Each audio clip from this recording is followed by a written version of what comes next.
It's a constant battle, this. Real book versus ebook. Which one wins? Which one?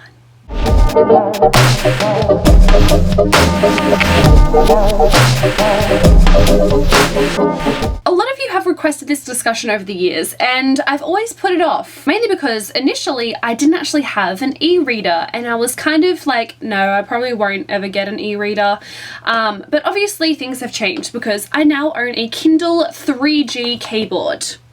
Yeah, I love it. So now that I have had the opportunity to experience reading on an e-reader, I thought I would finally tackle this discussion, and let's see what I prefer. Price. Now, talking about standard retail price, physical books are usually more expensive than ebooks. So talking about retail price, this one probably wins. However, there are the exceptions. I have about 400 books on here that were free, completely free. Real books you can also get for free from the library. And for both, you can often get them for a couple of dollars, depending on where you buy them from, like secondhand bookstores, if they're ridiculously on sale, things like that. So as for price, I don't usually take that into account when I'm looking at a book. The thing is, I have trouble with letting myself buy ebooks if they're about $10. I can't make myself spend that much money on a digital copy of a book, especially after going on such a rampage and obtaining hundreds of books for free. So when it comes to buying ebooks, I only get them if they're like up to like $3-4. So if there is a book that I've been kind of wanting to buy and it goes on sale, it's part of the daily deals, I will buy it instantly. Because getting an ebook for like $1.99 is awesome. So if an ebook isn't on sale, I usually just buy the physical book, because if I get it from the book depository in paperback form, I can usually get it for like $2 more. So I'm just like, yep. Yeah, so that's my deal on price, but now let's get into the really competitive things. Multitasking, eating and drinking. Doing things while reading a physical book is quite tricky. It is quite tricky. So I can hold both of these with one hand pretty easily. However, when it does come to eating with a physical book, things get really messy. You can't really eat foods that are greasy or crumbly or melty because you're gonna get messy fingers, and it's kind of tricky to flip the page with just one hand. I flipped 2 pages instead. See, it's really difficult.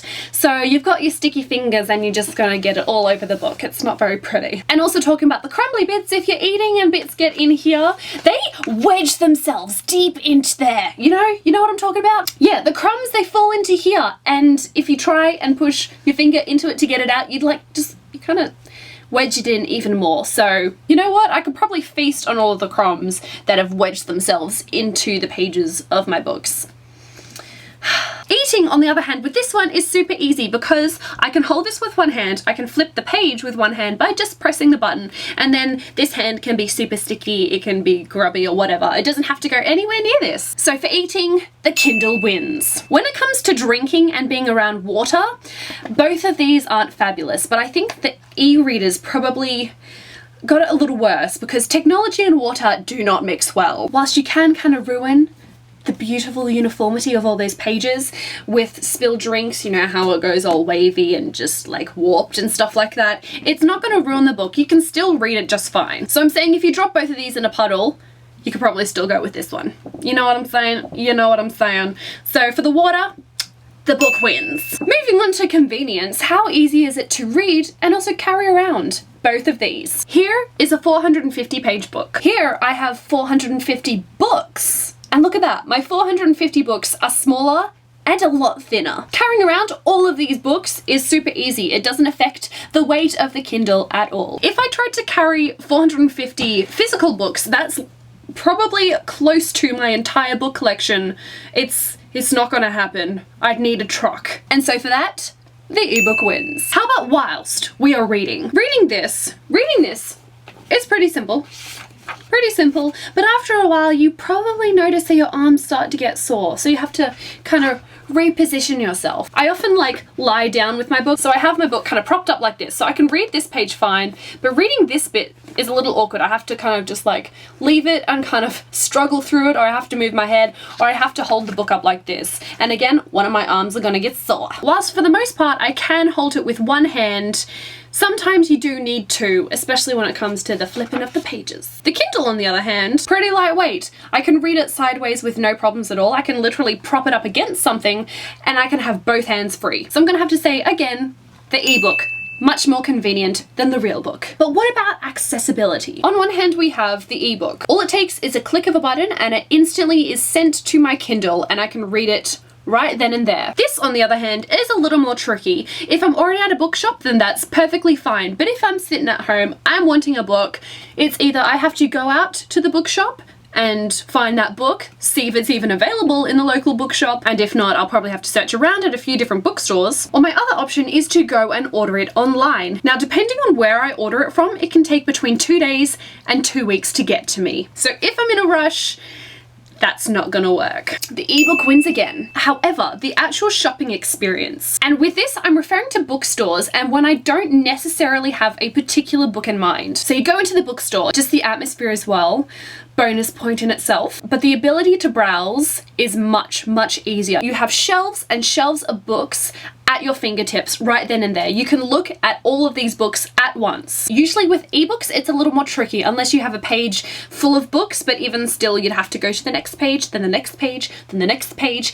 You can't see all there is to offer on one single page. So if I am looking for something new and exciting, it's super easy to just pull this book off the shelf, take a look at the synopsis, the cover. I'm able to flip through the pages and read right then and there. Whilst you can do this on an ebook, you don't have the full book to kind of flip through, if you know what I mean. You got more options here. And so when it comes to the shopping experience itself, definitely the real book. Another handy dandy thing about this is the inbuilt ability to write notes and highlight things. When it comes to this, you have to physically deface the book or stick post-it notes and things like that, but if I don't have post-it notes and a pen handy, then I just don't even bother. With this one, it's right there. I think it also has a dictionary option, which is super, super useful as well. So with e-readers, there are a lot of extra funky features which are often very useful for the reading experience. So you can take a point for that one. Moving on to something that probably influences me the most when it comes to choosing between ebooks and physical books is the physicality of that book, the actual appearance, the feel of it, the smell of it. Every single book looks, feels, smells the same because it comes down to the actual device. There's not much to differentiate between two different books at a quick glance. I think the appeal comes from the fact that I have an epic cover. But then you have this velvety feeling, the embossed title, the stunning cover in color. Some of the books on my Kindle don't even show the book's cover, and it's solely in black and white, so not quite as appealing. Things are a little different when it comes to tablets, and with those tablets as well, they do have backlights. My Kindle and real book obviously do not, so I can't read either of these in the dark, so just that discussion irrelevant for this. Continuing back to this. The smell of books. Oh, the actual feel of those pages.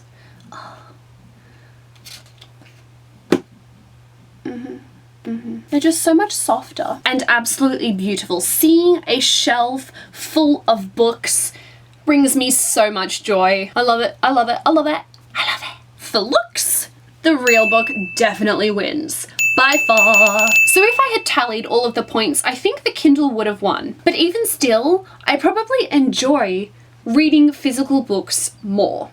The actual experience of reading it, of feeling it, is a lot better than the Kindle, which is why I lean more towards physical books. Even comparing all the pros and cons of both, I personally prefer this. For most situations, when it comes to traveling, this by far. I can't pack an endless amount of books into my suitcase and carry-on bags when I'm going on a trip. On this, I can have any book, every book, right here. And it literally, it's just the weight difference. My goodness, my goodness. That's actually pretty much the main reason why I initially bought an e-reader for travel, because I do like to travel. Every time I do go traveling, I read a lot, and carrying all those books around is not fun. And I don't want to have to buy a book and then leave it somewhere because I literally can't carry it with me. So yeah, traveling every day. that's kind of how it works. I also thought I'd include a bonus round, and this is talking about audiobooks. Now, because it's a really different format, it's hard to kind of compare them. But recently I've been listening to a lot of audiobooks, and I kind of want to share that love a little bit with you. So, audiobooks. Eating, drinking, and multitasking. The possibilities are pretty much endless when it comes to audiobooks. Because you have both hands free, you can eat, drink, whatever you want. You don't really have the risk of ruining a book or anything, unless you've got an iPod or something. Like if you spill anything on that, then that's an issue.